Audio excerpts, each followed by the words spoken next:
we started this project and actually in 2010 on Shanghai Expo, because at that time so many people came to Shanghai Expo or want to see the different countries, different national pavilion, and to see what's this country. And we found that's very interesting, because if this pavilion with the videos, the people just so crowded there, but no videos, no more people visit. So we want to see what happened. The video created something, in people's mind. So we just trying to focus on the young generation, because in the early pre-interview, we find the old people, they always said good things about the national promotion video films, but the young people, they have a lot of different critical ideas. So in all this ongoing project, we're trying to focus the young people first, and we wanted to know how the people think about the city promotion film and how they think about what the city means for them.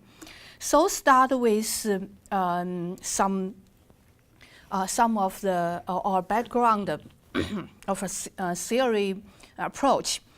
Just like Kevin Lynch said, the city is not only enjoyed by millions of different people, but it's constructed by the builders for different reasons. This is 3 pictures in Shanghai. The first one is 1980s. There was nothing in Pudong, in the east area. And the middle one is in 1990s. There was just started the building in Pudong, but no more high buildings, but only the television tower. And the third one is in 2010. At that time, we can see 2012. We can see all the buildings there. So it's something totally changed a lot. And this photo comes from a local photographer named Dongqiang. He's very famous to take pictures about the construction in Shanghai and the old buildings in Shanghai. So we see the city is not only enjoyed by the people, but it's built by different builders, and they based on their own reasons. That's different reasons, grow up. The Shanghai, the new city grows up. Also, based on the ideas of the landscape urbanism, scholars think about those kind of architecture is an essential organizing element for the modern city. Just like we think about different city, we have some landscapes in our mind. We think about Los Angeles, we pick up Hollywood. We think about New York City, we pick up the Manhattan, and we think about Paris, we pick up the Eiffel Tower and the river. So here is Shanghai. We think about Shanghai, we should have the landscape and some pictures in our mind. That's an element, very key element for modern city. Also, if we think about the city, just like some scholars, they consider the city as a display place, because they think about the city should be a talking environment. If nothing can display for the tourist, the city means nothing. Just like here, Los Angeles and New York City is totally different. Why people come here? They want to see something. If nothing can display to them, that means nothing in global cultures. So also people think about the modern city is media architecture mixed place. Here we find out media transfer the city to be an image, then they present the city's life. just like Shenzhen. In China, so many, we call that Guangchang Wu. It's dancing in squares, all the old ladies. And but in different city, they have different place to dancing there. But this is Shenzhen.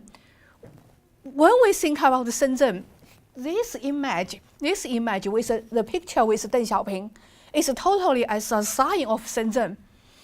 In this almost 20 years, that means the open policy, means the social transfer, so many meanings about this picture.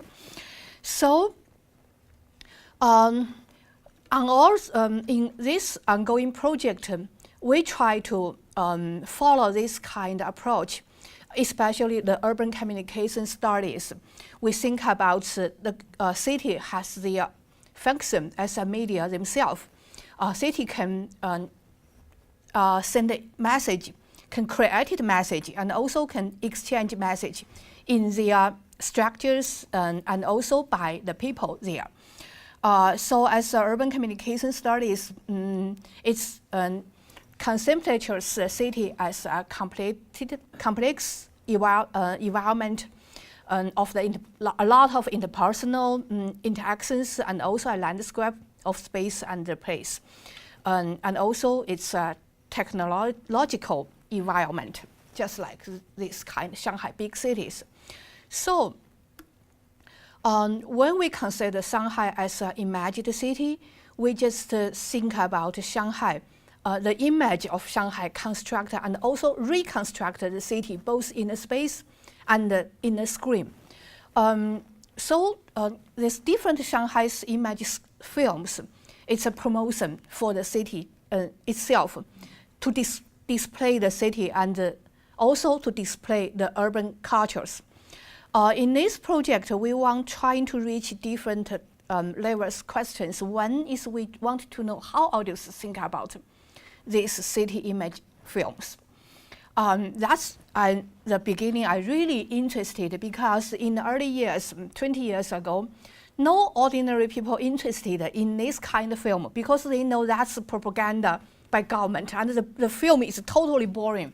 It's totally very, very boring, and nobody interested in that.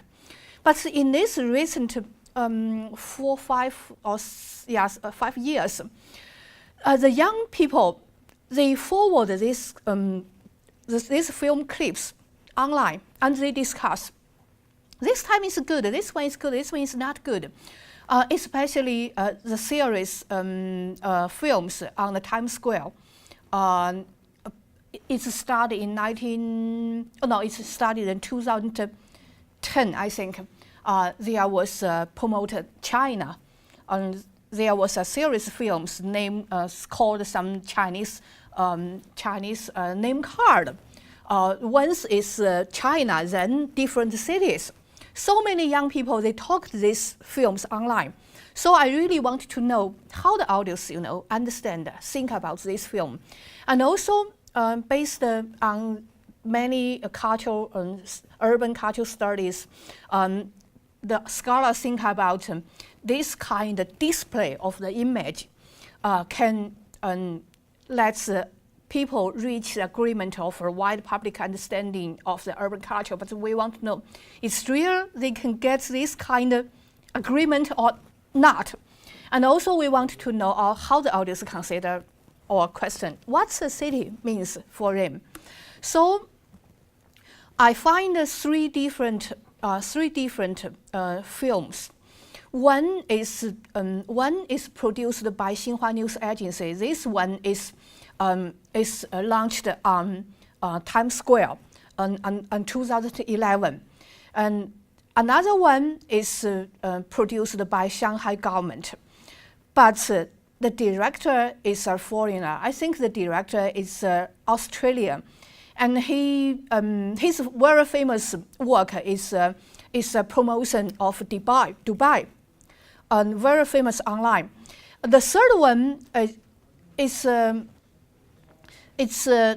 launched online 2011, and the director is a young young man in Shanghai. It's a localness, Shanghainese. And why he will do this video? Because he worked in an international company. And very funny, his boss told him, said, we will have a new big boss come from some different countries here. And we want this, big boss come to Shanghai. We want he can know something about the city. So can you do something, some PowerPoint or something, to get some information to him? And this guy, he is really like to do some flash.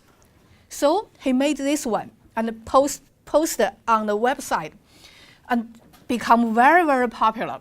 And so many people, young people talk about that. That's also, these three different film promotion. It's started to 2011 to 2012. It's almost in the same period. And also I think these three different production, something we can think about the Xinhua News Agency, something like the approach of the central government, and the third one is like the local government want to say something. The third one is totally personal, young people's their own approach. So I find these three different video clips. Also, I found some different people. All these people are 70后 and 80后. Most of them are 70后, because I want some high education people. Almost of them get their master degree abroad. And they worked in the foreign company, or they travel a lot. Every year they will travel in different countries, so they have their cross-cultural experience by themselves, are very strong. And also most of them once watched the film online. That's why I find them, because so many people, they will forward this kind of film on the Xinlang Weibo, then they have their comments.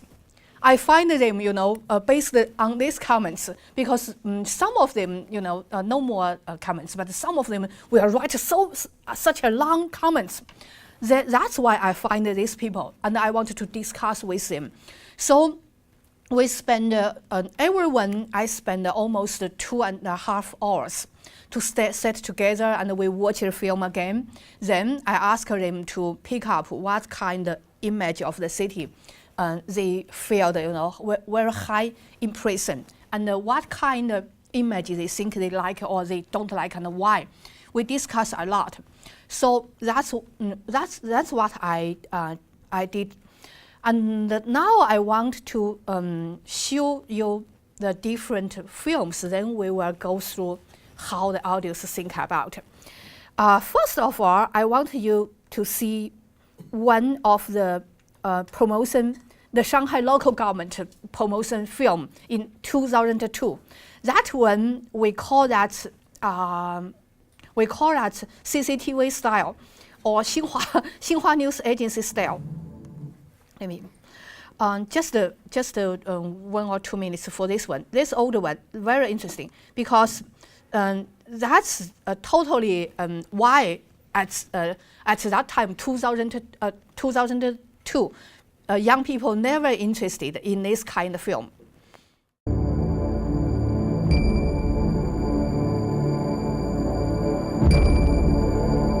上海位于中国黄金海岸线的中部，万里长江的入海口处，面向浩瀚的太平洋，背靠附属的长江三角洲平原。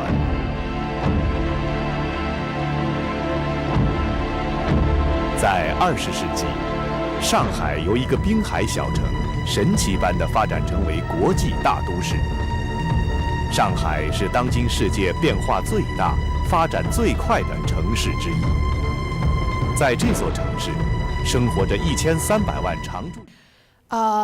We call that it's totally like some official documentary. So young people don't like that. Okay, here we go. The clip in 2012. That's so many young people really like and talk a lot on 新浪 Weibo.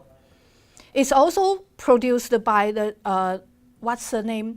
It's Shanghai. It's a Shanghai 上海市政府新闻办公室. It's something like it's not a propaganda department, but it's based on the local government. And also this one is not only launched in Western country, it's also launched in the local TV channel and online. So people talk this a lot. It's 5 minutes. We will go through all this, the whole clip.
Compared with 2002, I really think the framing of narrative is very similar.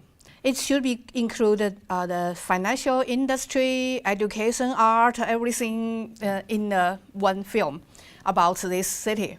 But in the old one, the transcript it's very boring to say how many people here and how the GDP, everything. But now, based on this Australia director, and the film looks so much softer than before. So many young people talk about that at that period when this film just launched. Okay, here is one. It's launched in New York City in Times Square. This one, before this one, this is the second one in this in Xinhua News Agency's production. The first one is a China name card. At that time, every day, 8 minutes in Times Square, a lot different screens there. At that time, one of my students was there, and I asked her, to not very serious interview, but to talk with the people. How do you think about that? And the foreign people cannot, know everyone there. They just can pick up Yao Ming.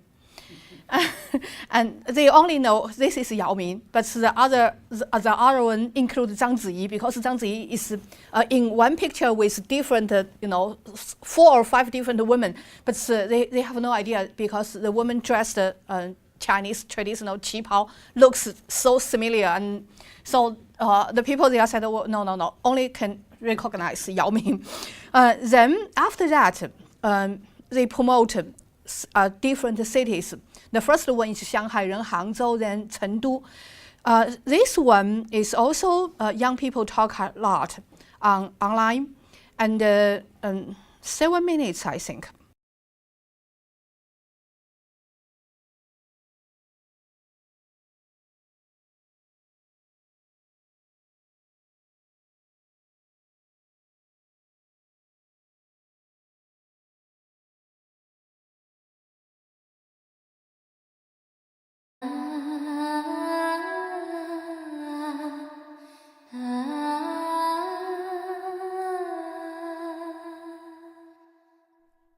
居民们，关好门窗，当心互助。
very much, but some people have a lot of critical about that.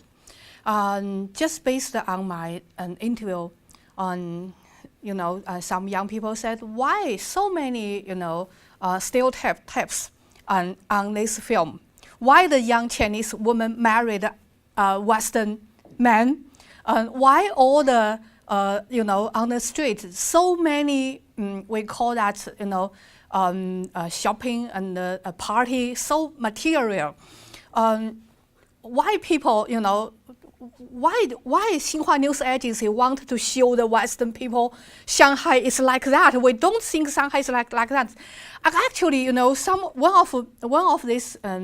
of my interviewer said, okay, just like Shanghai is the most open city in China, but in this film we just see the family looks like so traditional. There is no gay, no lesbian, no, single people. They just Chinese woman married a Western man. And also one of my interviewer mentioned the music. I think Professor Rosen should know this music very well. It's come from an old Chinese movie named 马路天使. And this song is. Yes, and so one of my interviewers said, did this Xinhua News Agency, as a producer, they know what's the meaning of this music? It's against the Japanese in the beginning of the World War II. So why they will use this when they think it's a traditional, South China or it's a traditional Shanghai? Why they pick up this one? So many discussions about this one. And the third one is also very interesting because in the beginning, nobody know who produced this flash online, but people really like this one. And then they find out that this guy just said why he will do this because, and his boss said, we have get a new boss come from some Western country, and you should do something to let this new big guy to know something about Shanghai. That's why he did this one. Very interesting one. All the materials come from online and come from the newspaper informations.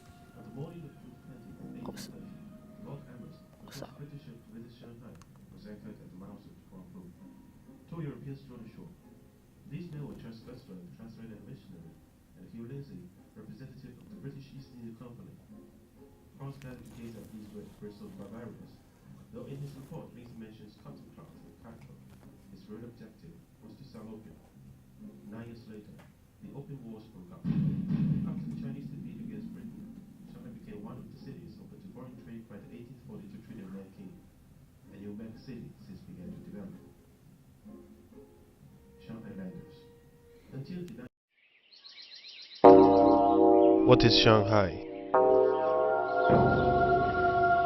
On the morning of June 20th, 1830, the Lord Amherst, the first British ship to visit Shanghai, was anchored at the mouth of the Huangpu. 2 Europeans strolled ashore. These men were Charles Gustloff, translator and missionary, and Hugh Lindsay, representative of the British East India Company. Crowds gathered to gaze at these red bristled barbarians, though in his report Lindsay mentions cotton cloth and calico. His real objective was to sell opium. 9 years later, the Opium Wars broke out. After the Chinese defeat against Britain, Shanghai became one of the cities open to foreign trade by the 1842 Treaty of Nanking, a new mega city since began to develop. Shanghai Landers. Until the 19th century and the First Opium War, Shanghai was considered to be essentially a fishing village. However, in 1914, Shanghai had 200 banks dealing with 80% of the foreign investments in China. Citizens of many countries and all continents came to Shanghai to live and work during the ensuing decades. By 1932, Shanghai had become the world's 5th largest city and home to 70,000 foreigners. Foreign residents of the city called themselves Shanghai Landers. From 1842 to 1949, while the British established a settlement in a section of Shanghai, the French and Americans also established their own settlements. These settlements are later called concessions. World War II marked Shanghai as a destination for refugees. Between 1937 and 1939, an estimated 20,000 Jews traveled to Shanghai to flee the Nazis. Shanghai was the only city where Jews were welcomed without condition. Today, the streets of the French Concession and other foreign settlements have changed to become well-to-do neon-lit avenues, while the Bund, a stretch of Western-style buildings, is still representing the historic Western influence that dominated so much of the city's history. General facts. Shanghai is a city in East China. It is the largest city of the People's Republic of China and the 8th largest city in the world. Due to its rapid growth of the last 2 decades, it has again become a global city. It is also known as the Paris of the East. According to the 2009 census, Shanghai has a population of about 19 million, 4 times more than the people in New Zealand. Registered migrants comprised 1/3 of the population in 2007. However, as the most successful city of one-child policy, Shanghai has the lowest fertility rate in China. The main language spoken in Shanghai is, well, Shanghainese, one of the 248 Chinese dialects identified by Wikipedia. It is gigantically different from Mandarin. If one says something in Shanghainese to a Beijinger, he is bound to get a confused look and possibly some eye rolling. Shanghainese kids start learning English in the 1st grade. Like it or not, English is now a compulsory course for all pupils in Shanghai. In a decade's time, everyone in the city may speak English, or a hybrid language of Chinese and English, known as Chinglish. Economy. Shanghai means on top of the sea, but the fact is quite a lot of local Shanghainese have never seen the sea, as downtown Shanghai is more than 100 miles from the Pacific Ocean. And it is not blue as we may expect because of the pollution from the factories around Yangtze River Delta. In 2005, Shanghai was termed the world's largest port for cargo, and it is now the world's busiest seaport. It handled 29 million TEUs in 2010. 25% of Chinese industrial output comes from the city on the sea. And Shanghai produces 30% of China's GDP. By the end of 2009, there were 787 financial institutions in Shanghai, of which 170 were foreign invested. In 2009, the Shanghai Stock Exchange ranked 3rd among worldwide stock exchanges in terms of trading volume. And the trading volume of 6 key commodities including rubber, copper and zinc on the Shanghai Futures Exchange all ranked 1st across the world. Shanghai is now ranked 5th in the latest edition of the Global Financial Centers Index, published by the City of London. Urban development. One uniquely Shanghainese cultural element is the Shikumen residences, which are 2 or 3-story townhouses. The Shikumen is a cultural blend of elements found in Western architecture with traditional Chinese architecture and social behavior.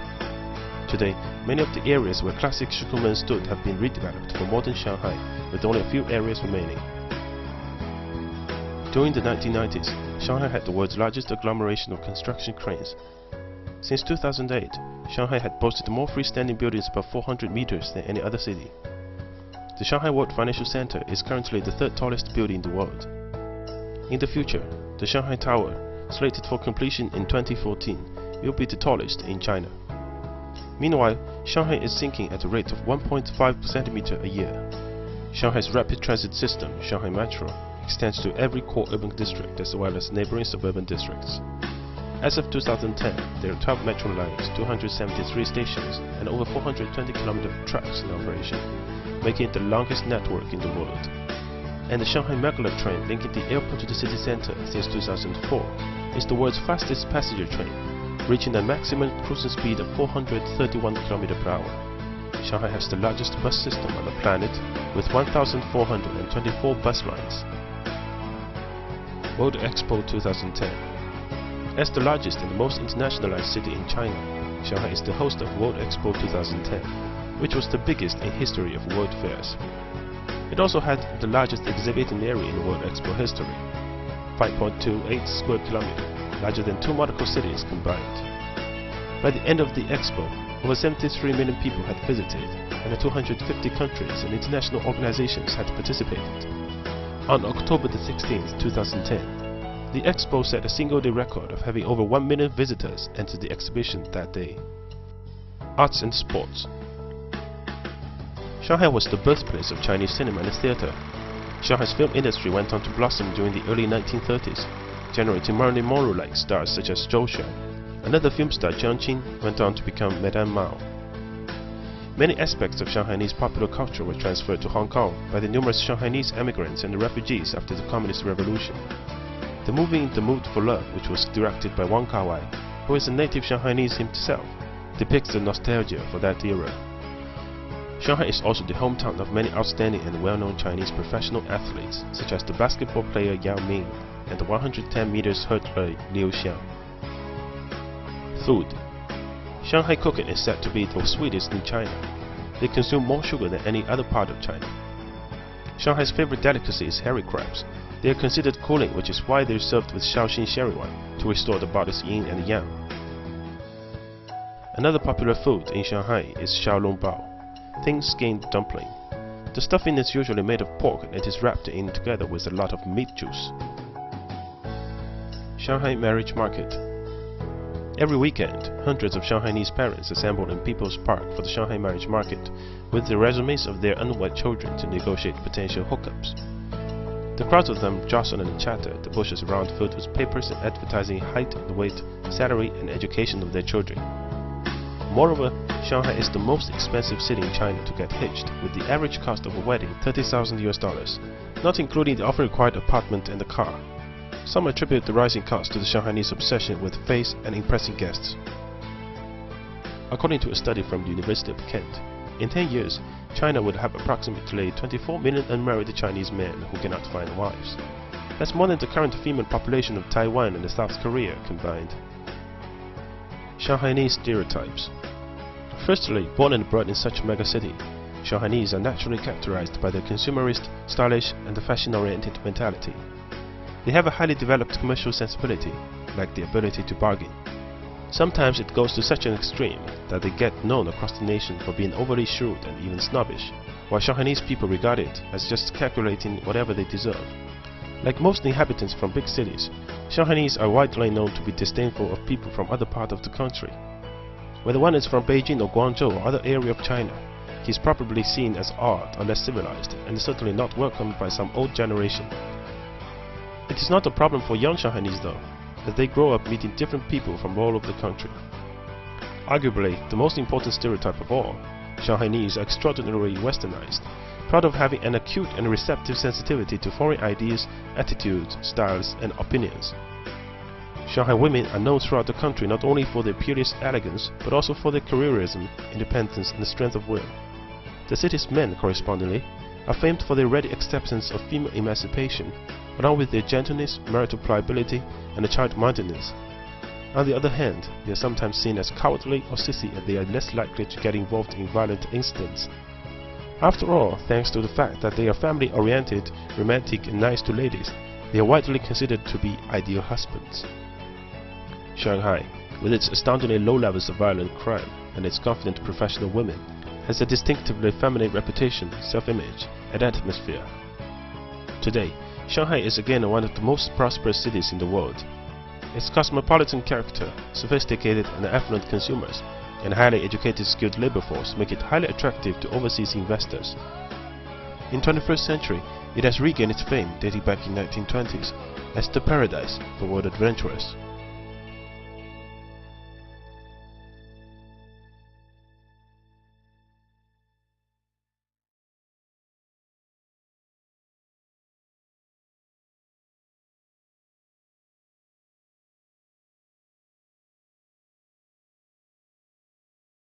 Of the Shanghai, so he really think he did, a very good promotion to Shanghai.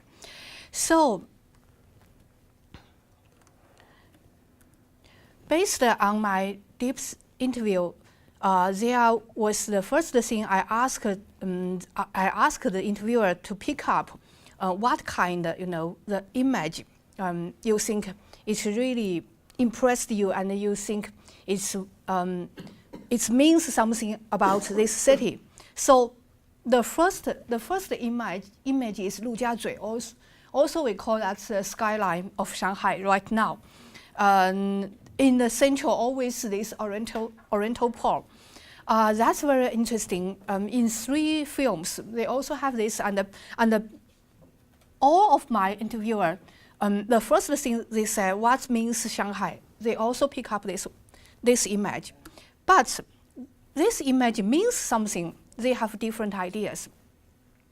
in one side, the people think about it's really good because this is a new Shanghai and it means modernization and globalization. It looks,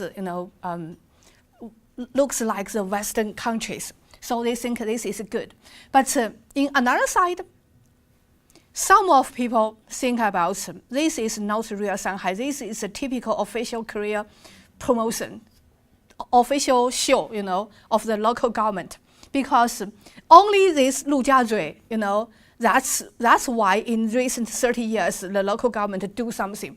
The so many interesting things in Shanghai have no relations with the local government. It's come from the older generations, come from the before 1949. So that's not only this new Lu Jiazui. They think that means Shanghai. That means what the local government do. So some people like this, and some people really don't like. And they said, why almost the promotion film in Shanghai must have this skyline? Because that's what local government did.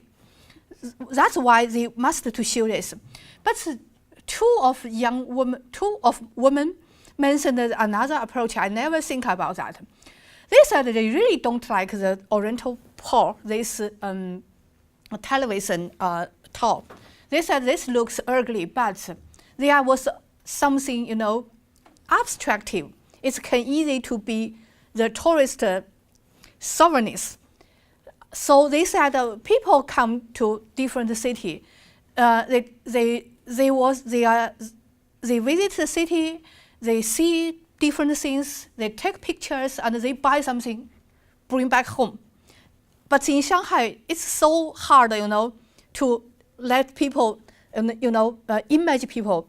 That's a memory about Shanghai. If you talk about Paris, they have the Tower, the Eiffel Tower. If you talk about Los Angeles, they have the Hollywood sign. But in Shanghai, what for foreigners, they need to buy something, go back home. For the tourists, they need to buy something, go back home. That's Oriental Pearl. Looks, can be some tourist memories, gift. So they think this is good.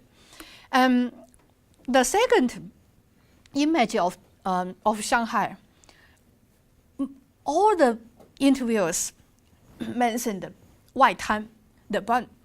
But where is the Waitan? The young generation totally confused. For the old generation, the Waitan only means the west side of the river. They never think about the east side. It's Waitan. That's Lu Jiazui. That's Pudong. That's totally the countryside. And the Waitan is only the west side. But for these young people, they totally confused.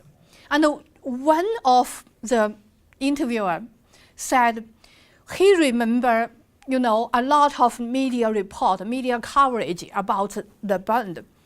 Always mentioned the skyline in Shanghai. That's Lu Jiazui. That's why they confused.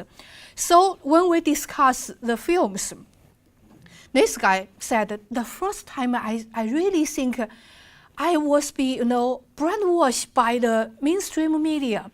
When I was a young kid, my family said we will go to Waitan. That means the west side.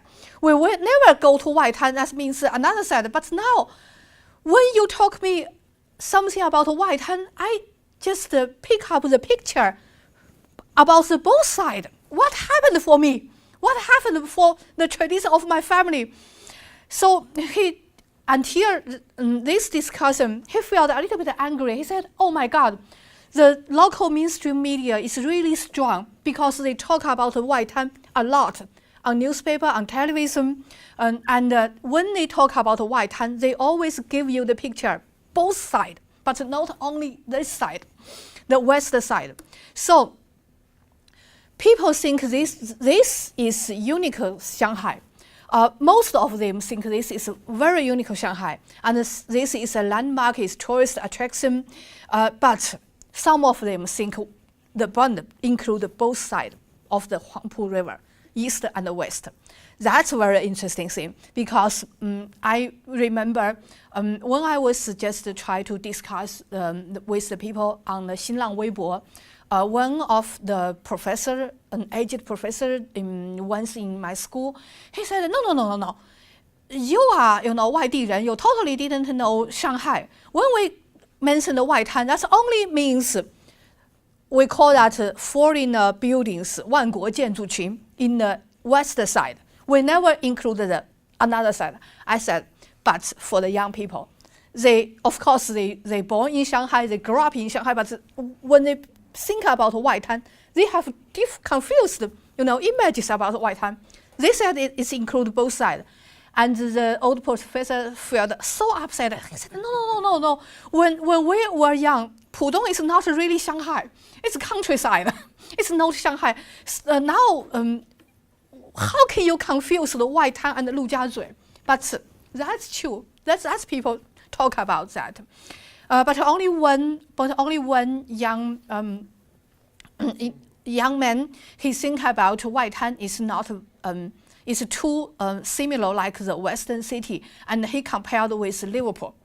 He said it's really, and he showed me some pictures from his iPhone. Said, see, it's totally like Liverpool, the buildings. So he think when he was young, the 大世界, there was 3 or 4 theaters inside, and there are play gardens with Chinese dramas, Beijing Opera and the Shanghai local 滑稽戏, it's Shanghai dramas in there. They think that building is totally unique landmark, especially compared with other cities in China. But very interesting, when we talk about Shanghai and the landmark in Shanghai, very few of them compare with other Chinese cities. They always compare with, New York, London, Tokyo, Paris. They compare with other international cities, but some of them I really think about Shanghai is not the real China. They think Shanghai, if you want to talk about Shanghai, you can compare Shanghai with other international city, but you cannot compare Shanghai with other Chinese city like Beijing or Nanjing. Is totally different. So they talk a lot about this. Then the third one is it's high buildings. It's skyscrapers. Most of the young people don't like. They worked there, but they don't like these kind of buildings. Just 2 weeks ago, one of this interviewer called me, and he said, "Do you know there was a bookstore come from Taiwan named the 诚品书店, come from Taiwan. In Taiwan, this is a 24 hours bookstore." And he said, "Do you know there was a new 诚品书店opened in Lujiazui, in one of these high buildings?" I said, "I know," but he said, "Well, you will be very excited." I said, No, because I was read on newspaper coverage. They will not sell books. They only sell, coffee and the other maybe notebooks, pens, but no books there. There were no books there. So this guy said, "That's why I told you, I really hate, this area. It's no any culture there. It's just very too new, and high-speed economy things. I really hate this one, this area." I said, "Yeah, but you work there." I said, "Yes, I have to work there because, all the big companies there, and I want to make more money, and I want to get married with some lady. I need, to buy the house, so that's why I stay here. But I really hate." And he said, "I remember that, the films, how show this one is so beautiful." But he said, "No, I want to stay in some, small street, small community, but I really don't like these skyscrapers." So most of them think it's beautiful, but very boring. And one of them mentioned Shanghai is in those films either too new or too old. They always, promote Shanghai from the 1930s to right now, but know the the maybe 20 or 30 years in Shanghai, ordinary people really enjoying their life in this city. But this it's nothing connected, with their memories about this city. So some of the interviewer mentioned a promotion. But at that time, I didn't correct them. That is not the city promotion. That is an advertisement. It's a commercial. It's a TV commercial about a beer, a local beer. They have a song named "The Reason I Love Shanghai." So 4 or 5 interviewers mentioned this one, this commercial. In their memory, they think this is a government official Shanghai promotion film, but I didn't correct them. That's not. That's a commercial of beer, but they think this one can, connect with their memories, with their life in this city. And but they discuss why there was always these high buildings in this film. Why in this film the buildings are too old or too new? Because they think about the foreigner like the traditional Shanghai, so in the film they have promoted a lot of old buildings and the 1930s, but maybe in the other province, other cities, people in the national wide, they may think the modern high buildings means the modernization or commercialization. That's unique in Shanghai, so that's why this kind of image must be in this kind of film. But they think both are not real Shanghai, and it's 1930s not real Shanghai, and the modern Lujiazui is not real Shanghai. And most of them like Shikumen, and also they like the lifestyles in Shikumen. So they discuss a lot, so many memories. In these 14 interviews, there are I think it's 9 or 8 or 9 is native Shanghainese. Then the others come from the other cities, but they all like Shikumen, and they think it's typical Shanghai. It's young people grow up there, and just like in the third clip said, that's a Western style building with the Chinese lifestyle mixed together. So they think it's really, this kind of living situation is very different from the other cities in China, and also it's different from the other cities worldwide.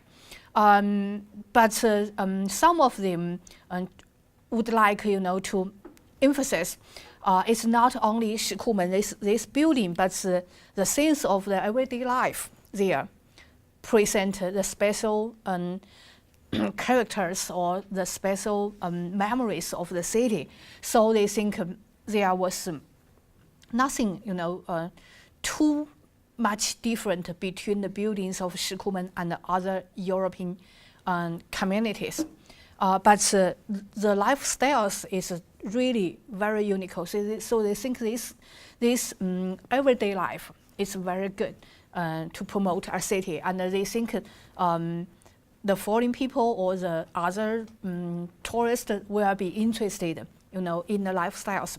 But 2 of them try to let me understand, because they said when they just travel worldwide, abroad travel, they wanted to see some very famous things. But right now, they just wanted to see more how the ordinary people, live in the small communities in different cities. So they said, maybe in the beginning, people come to Shanghai, they wanted to see the Lujiazui or Waitan, or the famous landscapes, but maybe the deep tourist, they want to see the really real life in the city. So Shikumen should be very good to let people to know more about this city. And they have a lot of details to talk about that, about the why Shanghai people, like the third film talk about how Shanghai people like bargain or something, and why Shanghai people like to learn English, and why Shanghai women, they are independent but they also sweet, and many of my interviewers, they think about that's based on their living situation in Shikumen. Because it's a small community, people know each other, but the Shanghai people is so Western style, so it's not like the other cities. People, talk, gossip a lot. They totally know, what's your privacy and where is the line, and so that's why, they sometimes they 斤斤计较. It means they care a lot about their privacy, their interests, because the space is really small, very, very small. So if you use more the public space, and I will lose my public space, so they must to discuss and to bargain a lot. That's why Shanghai people like that, and because the living space is so limited, so the women do a lot of things at home, try to keep the home clean and looks nice, and that's why the women in Shanghai, they always strong to make the big decisions for their family. So they talk a lot of details, and they think in this kind of film, of course they cannot show everything, but Shikumen, if they can show more Shikumen, or not only Shikumen, but the daily life of the people, that should be good for Western people to understand Shanghai, or the other tourists to understand Shanghai. And the good old days in 1930s, they think that's a strategy. That's totally a strategy to let people, understand that Shanghai is not like the other Chinese city. It's totally in the beginning, it's so Western style, very Western style city. So they think about, we only know this something like the golden age in movie and novel, that's very romantic, but it's not, it's not the real Shanghai. It's just the people want to use this old Shanghai to let people know Shanghai is, in the beginning, is very in Western style. So that's the young people think about that's the media strategy. But for them, they think it's okay. But for themselves, it's no more touched by this kind of things. They think that's interesting, that's funny, but no more touched. And also different kind of people, they pick up the women and the imaginary labels in this film. The other people, of course, they mentioned Yao Ming and Liu Xiang, and they think that's a lot of times to see in the Shanghai's promotion. But they like the third movie said the marriage market and the Shanghai women, but they don't. Most of them said, okay, they can remember in the other two films mention some women or show some women, but they think they are all poker face. They cannot remember a lot.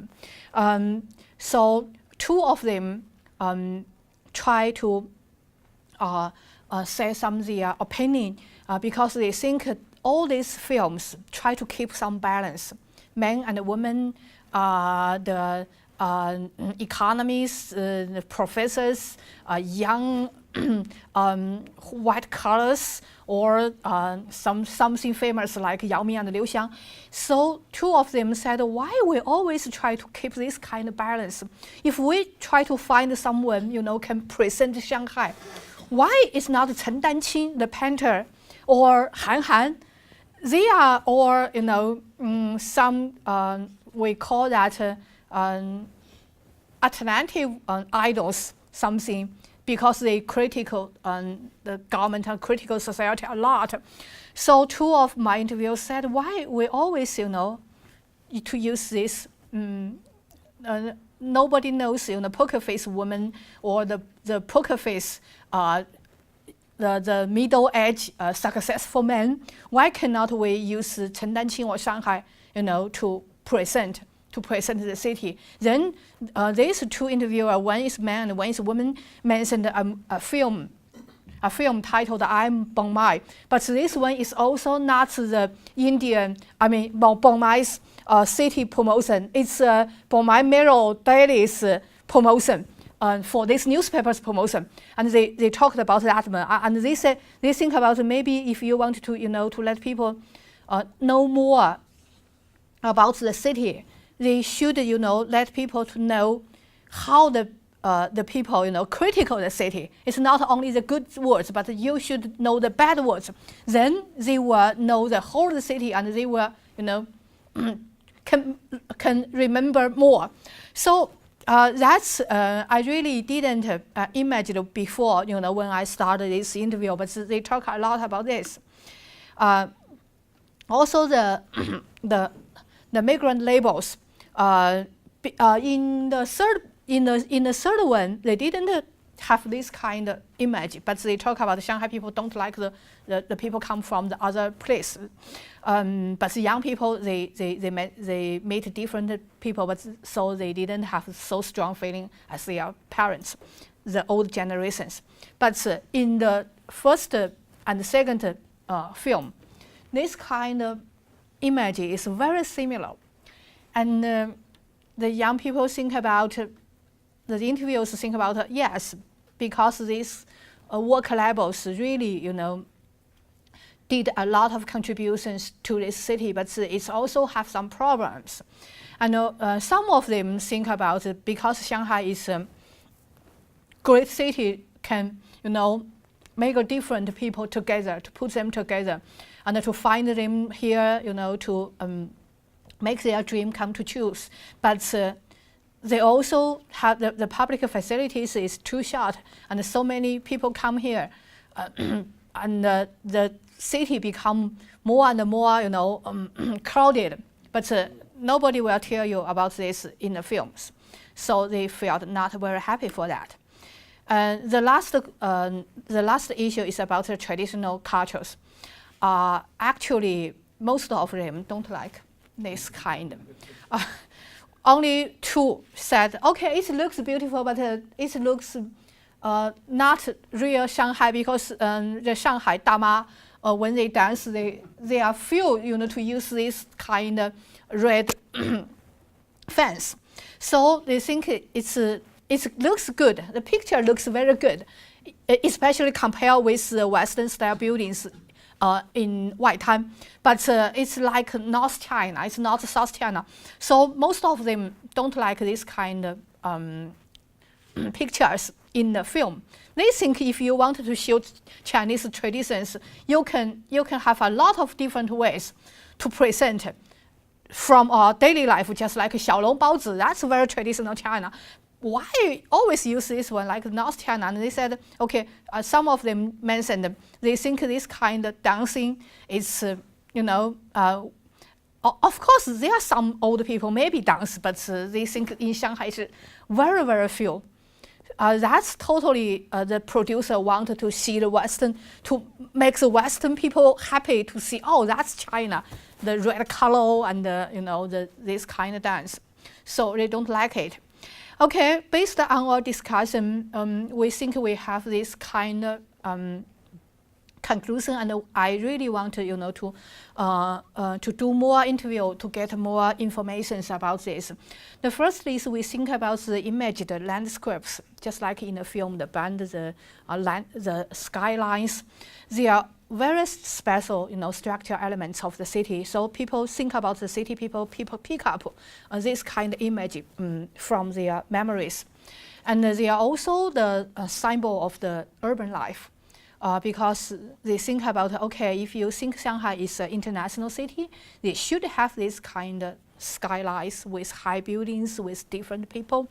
And also, when they watched these imaged landscapes in the film, they will combine to their own memories. That makes their urban experience getting more stronger, because they sometimes they said they will forget they live in that exciting huge city, because they always from home drive to the company and come back, and very busy, and they were lost their mind about the city. But this kind of film, that's why some of them just said that's why they discuss a lot online, because they said, okay, maybe they didn't go to the Waitan maybe half a year or longer, but they see this kind of landscapes in the film. It really makes them exciting, and to recognize themselves. Okay, I'm staying in a very exciting, busy international city. That's why my life is here, and I want to get more connection with the city. But in their real life, it's hard to think about these kind of things. So it's really to enrich their urban experience. If we think about how they share the meaning of these landscapes, we find that the understanding is totally different, and the different based on their personal experience, on their cultural or history sense about the city, and also it's based on the interaction of the city landscape. Some of them think they have more interactions with different city landscapes. They mentioned, okay, if some of my friends come, I will bring them to the band, bring them to see the Oriental Pearl. But some of them, they are not so active in social life. They just stay home, and they felt not very strong feelings about this. So it's based the interaction of themselves, the interaction with city landscapes. And also these kind of imaged landscapes make them a lot of judgment of the city. That's very interesting. I think maybe the next step I want to get more information about in this part. Why, when they just stay in their office or in their home, they feel happy, they think everything is good. But when they watch this kind of movie, so many judgment come to them, and they say, oh, no, I want to say something. Oh, this is not good. they come to a lot of judgment. So I want to do more to get more information. And also we find, some of the scholars think about the public understanding is come from this kind of city image landscapes, but we think that the understanding is really totally different about the urban cultures. So if we come back to what's the city, I think the city is not a place but a process, just like Sawyer said in his book, The Third Space. For this, based on this deep interview, we find the urban culture's value is totally different. And also the people trying to negotiate with different interests based on their ideas about the city. So that's why, based on this film discussion, they talked a lot about the traditional lifestyles and the Western lifestyles. They discuss a lot of the labor workers, come to Shanghai to getting the problems, and the constructions need a lot of labors. But for the city, how about the public facilities? They talk about a lot, and they want to negotiate, with different interests. And also, we think city is also a space of flow. The city is also a communication system itself. So this kind of social interactions totally can, shaped by the different cities, landscapes, and images. Okay, so then I try to very quick 1 minute. The beer promotion. I wanted to show you this one. This one is because 4 or 5 people mentioned this one, and they think this is real Shanghai, and they like this promotion. Something like Shanghai is somewhere I grow up with all my feelings, my first cheers, my first love, and in the innocent times we once crushed for foreigners and for the Hong Kong people.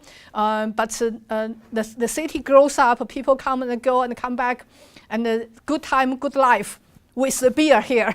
So 1 minute, but they really, like this one, and they think this is a Shanghai government promotion.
Okay, that's what we did recent years about the study of urban communication in Shanghai.